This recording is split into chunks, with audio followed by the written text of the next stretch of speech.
Сега ще ви покажа много набързо основните функции на програмата Multi-AVC HD, или с две думи как да гледате МКВ на PlayStation 3 без да се наложи да го конвертирате. Става изключително бързо и лесно. Стартирал съм програмата. Програмата също така работи с Blu-ray филми, абсолютно без никаква загуба на качеството. Може да гледате.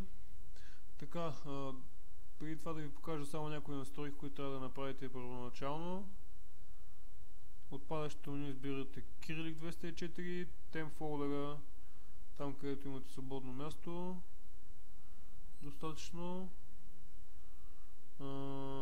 Субтитри на аудио. Слагате отметката на Enable Advanced Subtitle. Тук долу обърнете внимание какво съм променил. В меню нищо няма да ви показвам в момента.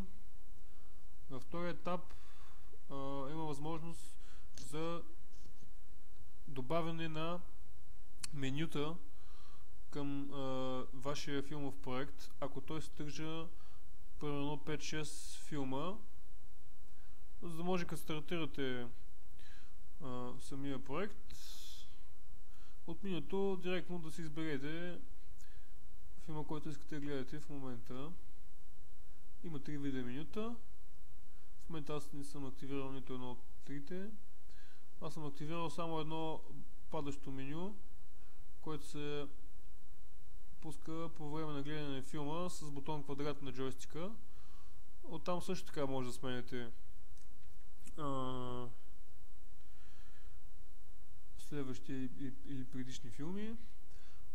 Така, сега пристъпваме към настройките на филма.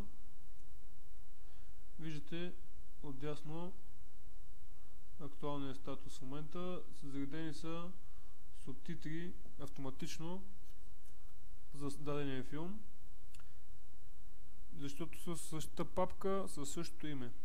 Вие може естествено да си заредите ръчно субтитри.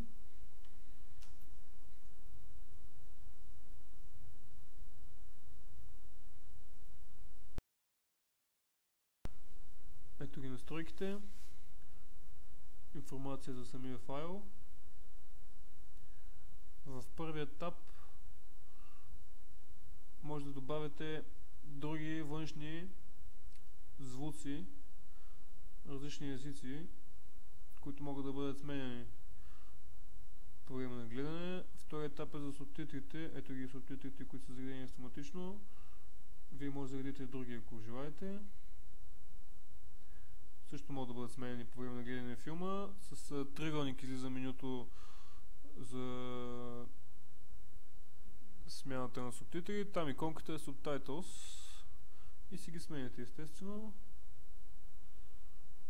Така, тук всичко е окей. Натискате окей. Старт.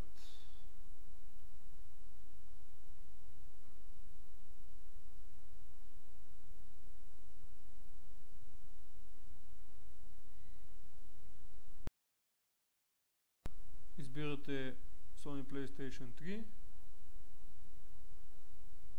и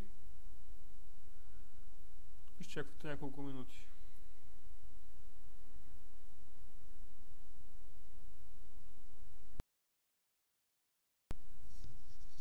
Връщаме се обратно след като всичко е приключило.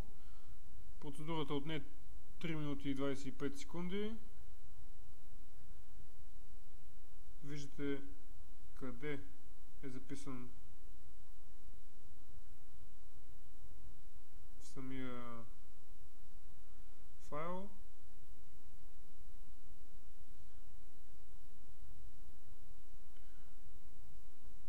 Сега ще ви го покажа.